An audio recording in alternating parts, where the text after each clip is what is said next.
You hear about colonial wars all the time. Europeans rolling into Africa with rifles and cannons. The natives get crushed. That's the story we've been sold. But there's one battle where everything flipped. Where 3,000 mountain fighters took on 20,000 European soldiers and turned their advance into the worst military catastrophe of the 20th century. The Spanish called it the disaster of Annual. The Rifians called it victory. July 22, 1921. Annual. Morocco. Over 8,000 Spanish soldiers dead in 3 weeks. Entire columns slaughtered. Commanders vanished. Equipment captured. An empire humiliated. How? That's what we're digging into. Who were these warriors? What did the Spanish do wrong? And why does nobody talk about this? The Rif Mountains, northern Morocco. 1921, Spain controlled the coast but wanted the interior. Iron mines near Melilla, railroad access, colonial expansion, standard empire playbook. But the Berber tribes living in those mountains had other plans. These weren't farmers caught off guard. The Rifians had been resisting foreign rule for centuries. Before the Spanish, before the Arabs, these people were here. Mountain warriors, tribal, decentralized. They knew every ridge, every valley, every ambush point, and they had a leader. Muhammad ibn Abd el-Krim al-Khattabi, born 1882 in Ajdir. His father was a Qadi, an Islamic judge. Abd el-Krim studied in Fez, worked as a translator for the Spanish Office of Indigenous Affairs in Melilla. He spoke fluent Spanish. He understood how they thought. He knew their weaknesses. In 1921, the Spanish didn't see him coming. They should have. January 15th, 1921. General Manuel Fernandez Silvestre occupied the village of Annual, 80 miles southwest of Melilla. A sprawling tent camp spread across empty slopes. No proper fortifications, thin supply lines. Silvestre was bold, impetuous, a favorite of King Alfonso XIII. He'd doubled Spanish territory in the Central Rif that year alone. He was pushing toward Al-Hokeima Bay, fast expansion. No planning, just confidence. The Spanish strategy was blockhouse, small fortified outposts, 12 to 20 men each, scattered across the mountains, 144 positions stretched from Melilla to Annual. Most had no water source. Soldiers rode mules out every day to get water. Perfect targets for ambush. The Spanish forces were conscripts, poorly trained, underpaid, 34 cents a day. Many were illiterate, pulled from the poorest parts of Spain, sent to Morocco with minimal training. 3/4 of the rifles in the Melilla arsenal were in shoddy condition. Corruption everywhere. Officers sold supplies on the black market. Funds meant for roads went into pockets. Morale was dead. These men didn't want to be there. Abd el-Krim sent Silvestre a letter. "Don't cross the Amacran River or you'll die." Silvestre laughed, called Abd el-Krim a little Berber judge, dismissed the threat, told the Spanish press this man was crazy. His insolence deserves punishment. Silvestre crossed the river, set up a military post. What happened next changed everything. June 1st, 1921, Mount Abaran, a Spanish outpost established just hours before, 525 meters high. East of Annual, a sizable Rifian force attacked. 179 Spanish soldiers killed out of 250. The Spanish didn't expect organized resistance. They got slaughter instead. June 5th. Silvestre met General Damaso Berenguer, the High Commissioner, aboard the cruiser Princesa de Asturias off Sidi Idris. Silvestre asked for reinforcements. Berenguer said no. 2 days later, Silvestre pushed forward anyway. He established a new position south of Annual at the heights of Igariben, isolated, no water, vulnerable. July 14th, the Rifians besieged Igariben. 300 Spanish defenders, no water supply. Rifian artillery pounding the position day and night. The Spanish had never seen the Rifians use artillery before. These were supposed to be primitive tribesmen. Where did they get the guns? Captured, bought, smuggled. Abd el-Krim was building an army. The defenders at Igariben were dying of thirst, the heat, the constant shelling, desperation. On July 21st, after 5 days, Silvestre ordered an evacuation. The retreat began under heavy fire. Rifian fighters closed in from all sides. Only 33 soldiers survived out of 300. The others were cut down, bodies left in the dirt. Back at Annual, panic spread. 5,000 Spanish troops stationed there. Food for 4 days, ammunition for 1, no water. Silvestre knew he couldn't hold. The blockhouse were falling one by one. Communications cut, supply lines severed. The Rifians were everywhere. On the morning of July 22nd, a message arrived from Tetuan promising reinforcements. Silvestre hesitated. Then, at 11 a.m., he ordered the retreat anyway.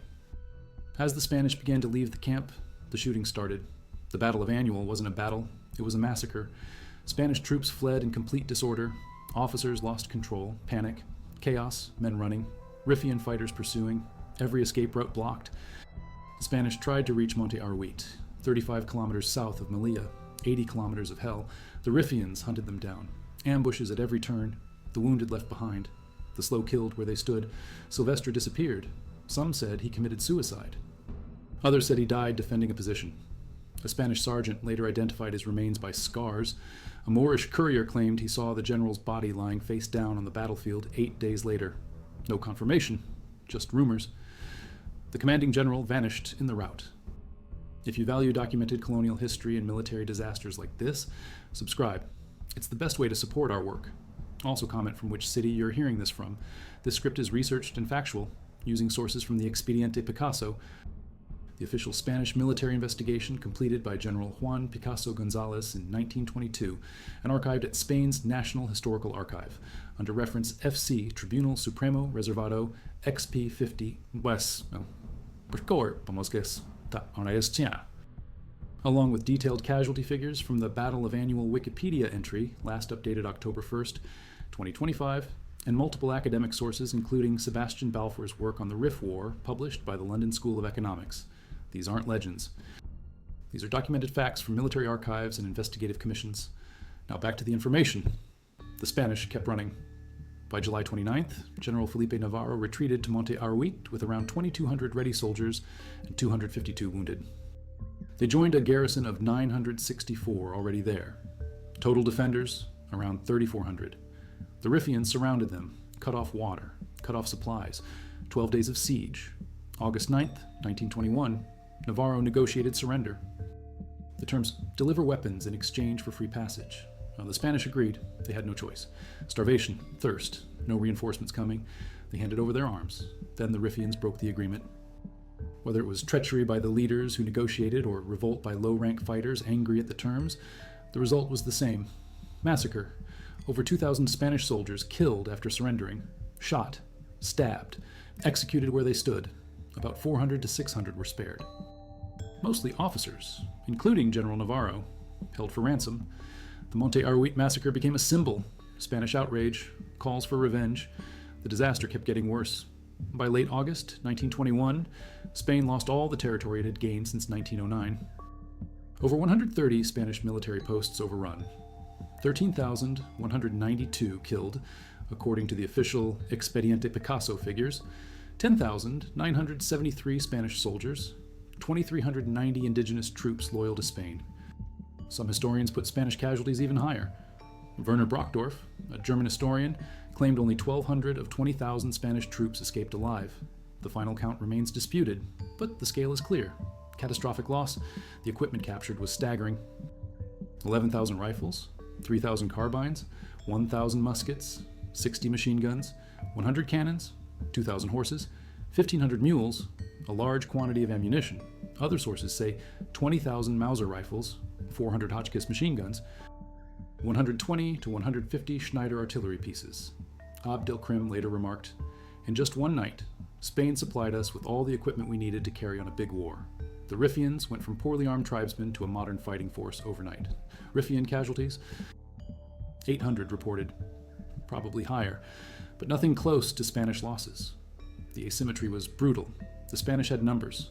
The Rifians had terrain, tactics, and motivation. They were fighting for their land. The Spanish were fighting for an empire they didn't believe in. Why didn't the Rifians take Melilla?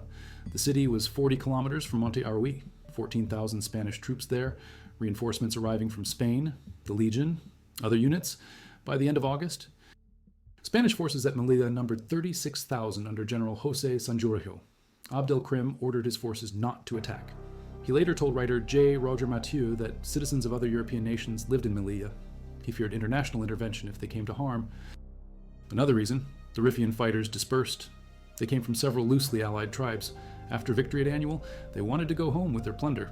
Harvest season was coming. Reaping crops was more important than killing more Spaniards, as one Rifian reportedly said later. They were bored with cutting throats. The army melted away into the interior. By mid-August, the Rifian forces had left the outskirts of Melilla entirely. Spain was in shock. The government of Prime Minister Manuel Allende Salazar tried to hide the events with press censorship. Failed. The news broke. Allende Salazar resigned.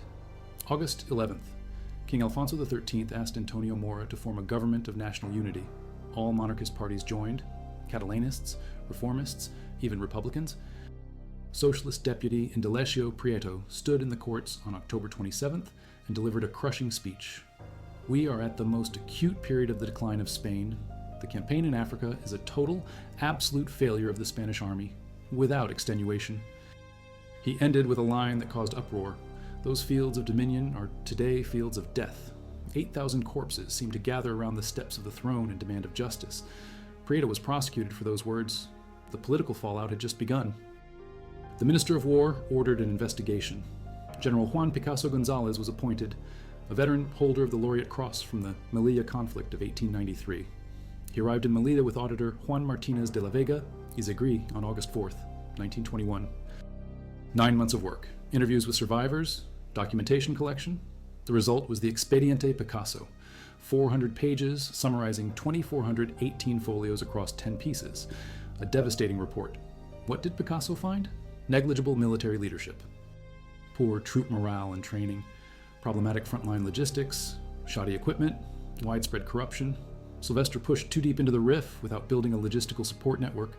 The blocados were isolated, undersupplied, indefensible. Officers were venal. Goods meant for troops sold on the black market. Funds for infrastructure stolen. The average soldier lived in filthy barracks. No proper medical care.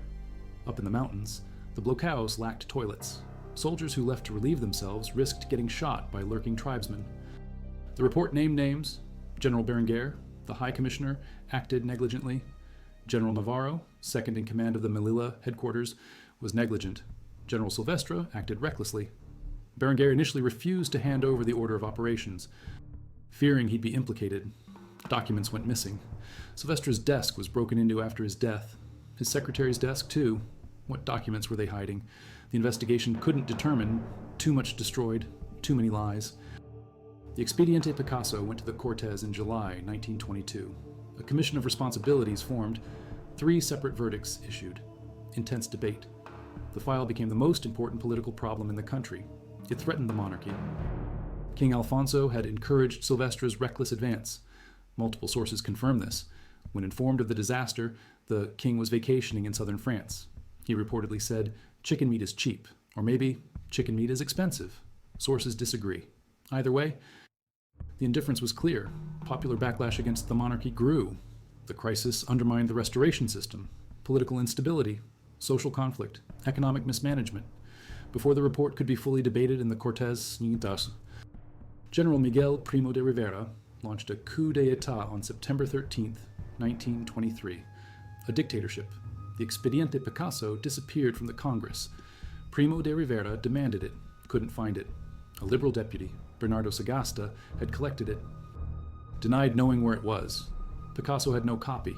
The dictator possibly wanted to destroy it, or just remove it from circulation.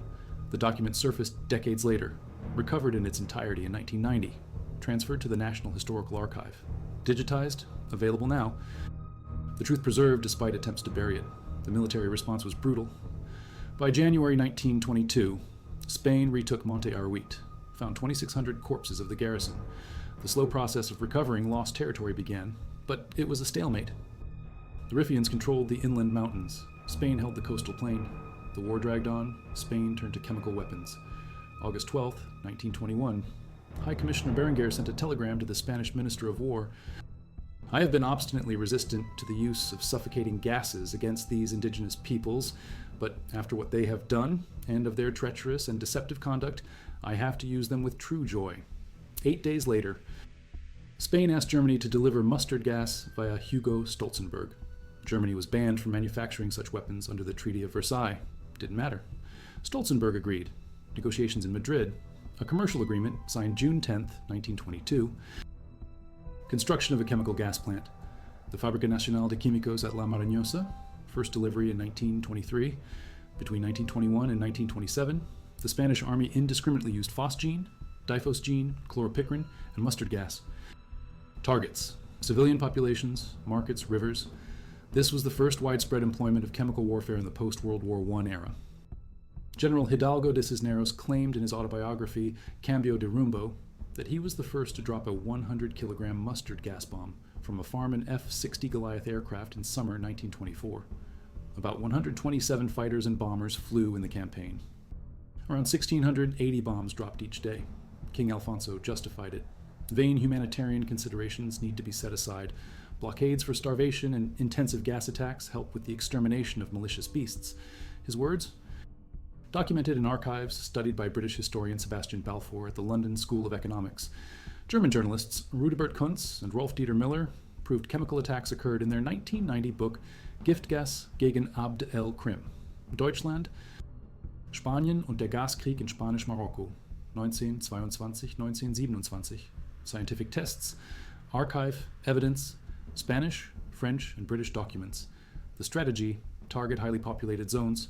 A British official, Hapuga Lloyd, sent a telegram to the British Minister of War confirming it. Motivation, revenge for the defeat at annual, punishment, retribution. Spain wanted blood. The chemical warfare left scars that last to this day. The Rif region has the highest cancer rates in Morocco. 80% of larynx cancer cases in Morocco are from the Rif. Research shows 80% of adults and 50% of children with cancer come from areas repeatedly bombed with mustard gas.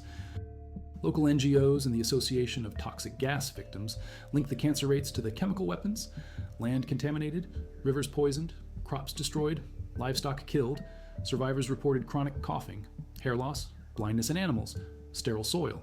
Nothing grows where the gas fell. Almost a century later, the legacy remains.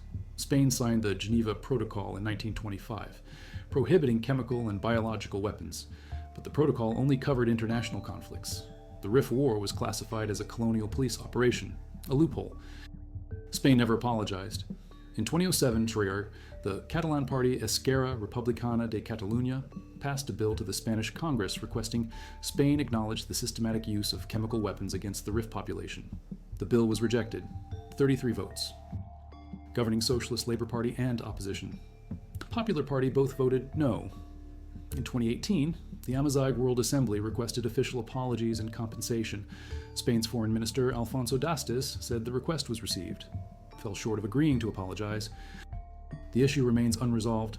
Meanwhile, Abd el-Krim consolidated power. He used persuasion and force to unite the Rif tribes. By February 1923, he proclaimed the Republic of the Rif, Al-Jamhuriya al-Rif, an independent state. He called himself president. His cabinet, mostly relatives and close allies. His followers called him Mujahid, war leader. He replaced a hierarchical tribal society with a centralized bureaucracy and fighting force, a Muslim legal code, international trade arrangements, a nascent network of roads and telecommunications. At the apex of his power in early 1925, Abd el-Krim controlled almost three-quarters of the Spanish protectorate, nearly 75%. By 1924, after another dramatic Spanish defeat at Chichawan, with 10,000 men killed or missing, Spain withdrew from the Rif, concentrated forces around Ceuta, Tetuan, and Melilla. Abd el-Krim expanded south, crossed into French Morocco in April 1925 to safeguard supply lines and food sources. The Rifians overran dozens of French frontline positions, inflicted around 6,200 French casualties, threatened the important cities of Fez and Taza. That was his mistake. Bringing in France changed everything. France and Spain formed an alliance. Coordinated offensive. Careful preparation. September 1925, the Spanish landed 18,000 troops at Alhucemas Bay. The first amphibious landing in history involving tanks and seaborne air support. The French inserted 20,000 troops from the south. Against them, Abd el-Krim's forces numbered at most 13,000 men. By May 1925, the combined French and Spanish forces totaled 123,000 men supported by 150 aircraft. Tanks, artillery, modern warfare. The Rif Republic had 12,000 trained soldiers, 10,000 militia, no tanks, no functional planes. They bought a handful of aircraft to form a Rifian air force. None got off the ground. Rifian resistance was determined, fierce, but overwhelming manpower and technology crushed them. The war was fought without mercy. Routine use of rape, torture, killing of civilians and prisoners by all sides. The Spanish, radicalized by years of humiliation and the Monte Arwit massacre, were the worst offenders. Revenge, brutality, Pictures from the 1925 offensive show mutilations, severed heads, noses, ears. Spanish legionaries collected them as war trophies, wore them as necklaces, spiked them on bayonets, displayed them, the savagery of empire laid bare. By spring 1926, Abd el-Krim's movement was spent. May 27, 1926, he surrendered, not to Spain, to France. A deliberate choice. He and his family, his brother, his uncle, their families, were removed to Fez, then Casablanca, boarded a ship to Marseille, exiled, first to Réunion Island in the Indian Ocean, 21 years there. In 1947, he was given permission to live in southern France for health reasons. Instead, he gained asylum in Egypt, presided over the Liberation Committee of the Arab West, became a major figure in Arab nationalism. Mohammed V of Morocco invited him back after independence in 1956. Abd el-Krim refused as long as French forces remained on North African soil. He died February 6, 1963 in Cairo, just after seeing Algeria gain independence. His dream of a Maghreb free of colonial powers complete. He never returned to Morocco. His body remains buried in Egypt. The Moroccan government still refuses to repatriate his remains. The Rif people still demand it. Abd el-Krim's tactics influenced modern guerrilla warfare. Ho Chi Minh studied them, Mao Zedong too. Che Guevara's trainer, Alberto Bayo, fought against the Rifians in Morocco and later taught guerrilla methods he encountered there. Fidel Castro mentioned in his biography that he read about the Battle of Annual. Some claim Che met Abd el-Krim in Cairo in 1959. Unconfirmed, but the influence is documented. The first use of tunneling as a technique of modern warfare, guerrilla tactics adapted and refined. Abd el-Krim was a pioneer, a master strategist. The Battle of Annual was his masterpiece. 3,000 fighters against 20,000 soldiers. Victory through superior knowledge of terrain, asymmetric tactics, and the will to resist. The Spanish came with rifles and cannons. The Rifians came with fury and purpose. Spain's worst defeat, Morocco's greatest colonial victory. The Rif War lasted from 1921 to 1926. Spanish casualties, 43,500. Killed, wounded, or missing. French casualties, 18,000. Rifian casualties, estimated 30,000 with 10,000 killed. The war ended Spanish expansion ambitions in Morocco for years, contributed to political instability that led to the military coup of 1923 and eventually the fall of the monarchy in 1931. The Second Spanish Republic rose from the ashes of the disaster of Annual. The humiliation never forgotten, the lessons never learned. Last time, we chronicled a military disaster, the Battle of Annual. 1921, an imperial army shattered, an indigenous force triumphant, and a name, Abd el-Krim, etched into the annals of guerrilla warfare. But the end of a battle is never the end of the story. The surrender of Abd el-Krim in 1926 wasn't a conclusion, it was a germination. The seeds planted in the bloody soil of the Rif Mountains would grow into strange and terrible new forms. They would poison the earth for a century, fuel a civil war that would tear a European nation apart, and inspire a new generation of rebels to take up the banner of a forgotten republic. The Rif War didn't just end, it metastasized. Its ghosts still walk the corridors of power in Madrid and the mountain paths of northern Morocco. This is the story of what came after, the story of the consequences, the cover-ups, and the echoes that refuse to fade. This is the Disaster of Annual Tours Part 2, May 27, 1926. Mohammed ibn Abd el-Krim al-Khattabi, president of the short-lived Rif Republic, surrendered. He did not surrender to the Spanish, the enemy he had humiliated for 5 years. He chose the French. It was a calculated act of defiance, a final denial of legitimacy to the Spanish crown. He and his family, his brother, his uncle, their wives and children, a retinue of dozens, were taken into custody. They were a political problem, too dangerous to kill, too influential to imprison nearby. The solution was distance, oblivion. They were sent to Réunion Island, a tiny French colonial possession in the middle of the Indian Ocean, more than 10,000 kilometers from the mountains of the Rif. For 21 years, this was his cage, a gilded one, perhaps. The French provided him with a comfortable residence and a stipend, treating him more like a deposed monarch than a captured enemy. But it was a cage nonetheless. He spent his days reading, studying, and corresponding with nationalists and anti-colonial thinkers across the globe. He was cut off from his people, but his legend was growing. In the cafes of Cairo, Damascus, and Hanoi, the man who defeated a modern European army became a symbol. His name was whispered as proof that the empires were not invincible. In 1947, his health failing, the French government granted him permission to relocate to the south of France. A ship was arranged to transport him and his family, but Abd el-Krim had other plans. As the ship, the Katoomba, passed through the Suez Canal and docked at Port Said, Egypt, a group of Maghrebi nationalists, secretly organized by King Farouk of Egypt, came aboard. They presented Abd el-Krim with an offer of political asylum. He accepted immediately. He walked off that ship a free man and never looked back. Cairo in 1947 was the beating heart of Arab nationalism. From here, Abd el-Krim reinvented himself. He was no longer just a Rifian leader. He was an elder statesman of the global anti-colonial movement. He founded and presided over the Liberation Committee of the Arab West, an organization dedicated to coordinating the independence movements in Morocco, Algeria, and Tunisia. He met with young revolutionaries, offered strategic advice, and used his immense prestige to lobby for their cause. His ideology was complex. He was a devout Muslim and a modernist. He believed in a unified North Africa, a Maghreb free from foreign control. But he also remained fiercely loyal to his Amazigh, or Berber, identity. He was a Republican who saw monarchy as a corrupt and outdated system, a view that put him at odds with the Moroccan Sultan, Mohammed V. When Morocco gained its independence in 1956, the new king, Tars, Mohammed V, invited Abd el-Krim to return home as a national hero. The country was ready to celebrate him, but Abd el-Krim refused.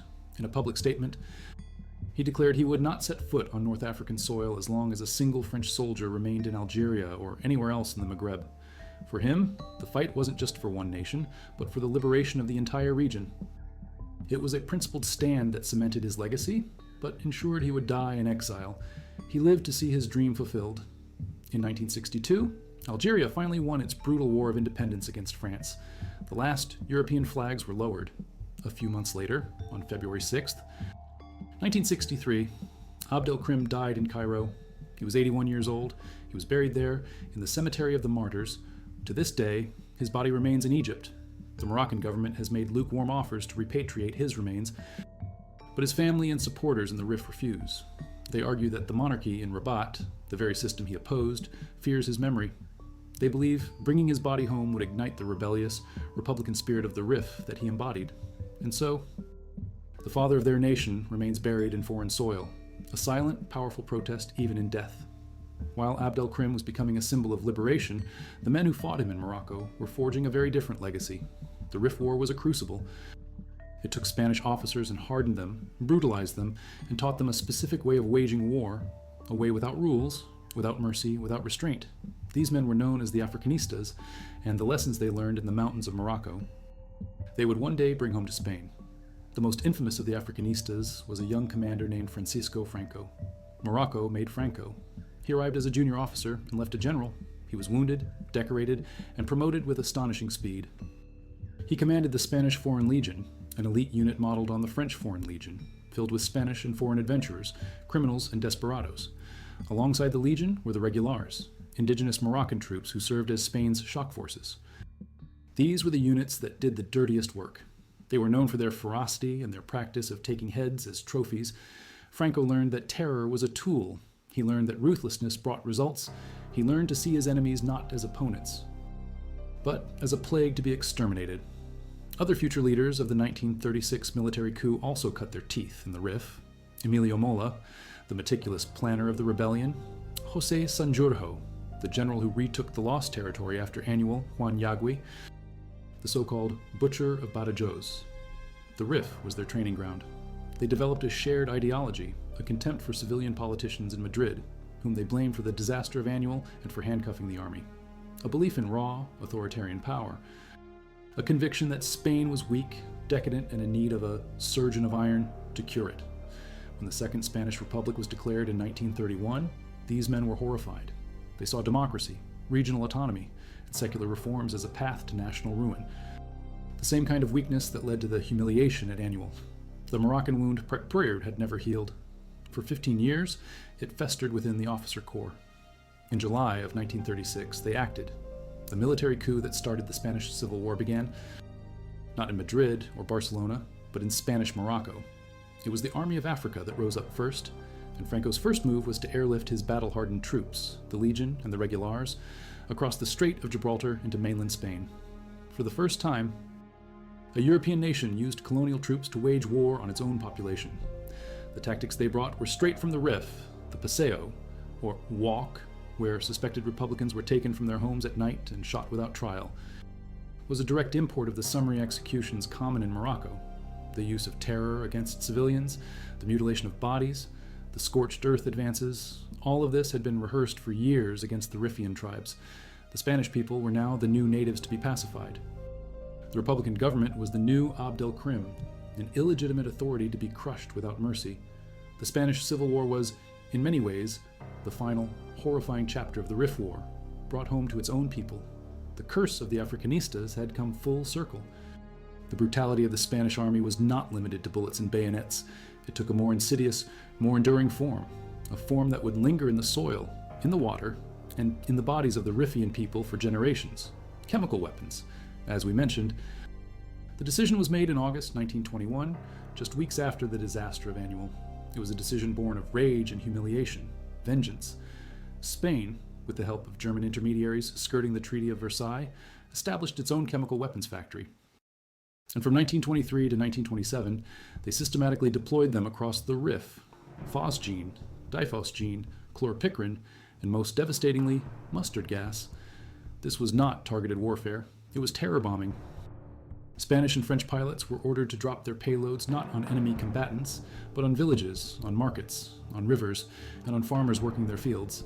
The goal was to make the land unlivable, to poison the very source of the Rifian people's existence. An internal Spanish military document from the time stated the objective was to sow panic among the civilian population, forcing them to submit or flee. Imagine a quiet Tuesday. It's market day in a small village. The air is clear. Suddenly, the drone of an aircraft. Something falls. Not a loud explosion, but a dull pop. A strange yellowish cloud begins to drift over the stalls. It smells of garlic or mustard. At first, there is confusion. Then, the screaming begins. People's eyes start to burn. Their skin erupts in massive, agonizing blisters. They begin to cough, choking on fluid that fills their lungs. The gas sinks into the water supply. It settles on the crops. It kills the livestock. Weeks later, those who survived the initial attack find their hair falling out. They go blind.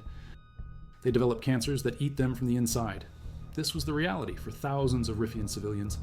For nearly a century, their stories were dismissed as propaganda. Spain denied it. The world forgot. But the land did not forget. The people did not forget.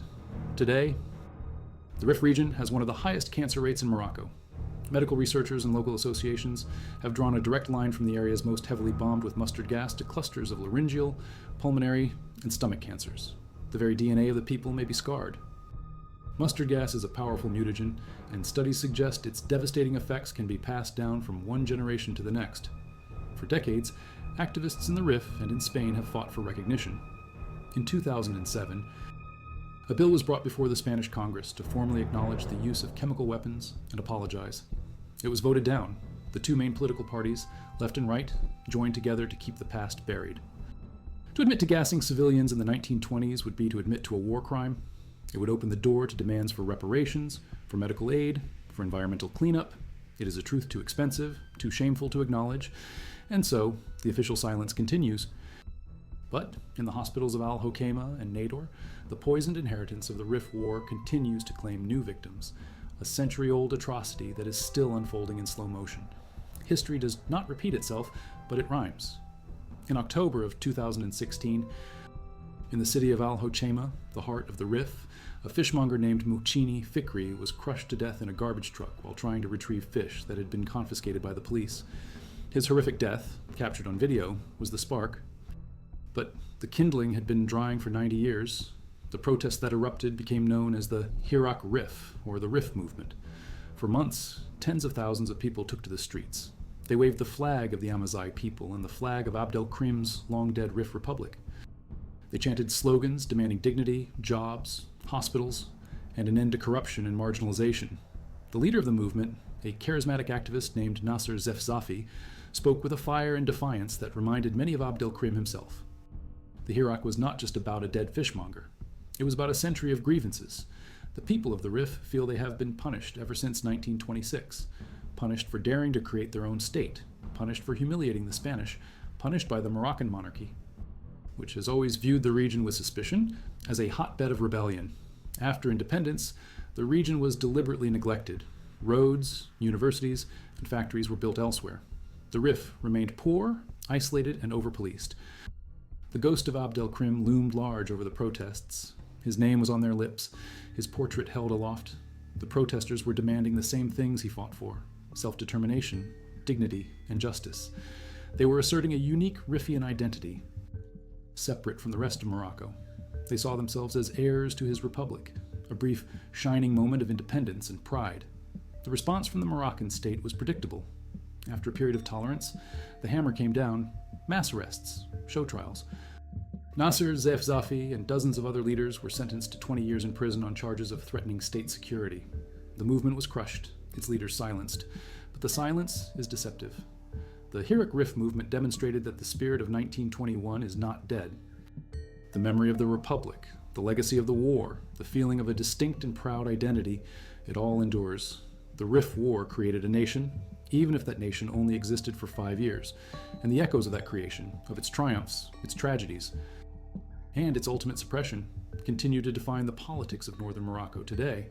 The struggle between the centralized state and the rebellious mountains, a struggle that defined Abd el-Krim's life, is far from over. The Battle of Annual was more than a battle. It was an earthquake. It shattered an empire's confidence, brought down a monarchy, and helped unleash a civil war. It created a hero who became a global icon of resistance. It left behind a legacy of chemical poison that still sickens the innocent. And it forged an identity for a people who refuse to forget who they are and what they once built. History is a story we tell ourselves. For Spain, the story of the Rif War is one of humiliation, best left unexamined. For the Moroccan monarchy, it is a problematic tale of a rival power center, best left unspoken. But for the people of the Rif, it is their foundational epic, a story of a small group of mountain fighters who took on an empire and, for a brief, glorious moment, won. It's a reminder that even in the face of overwhelming force, resistance is possible, that dignity is worth fighting for, and that the ghosts of the past never truly leave us. They just wait patiently for their story to be told again,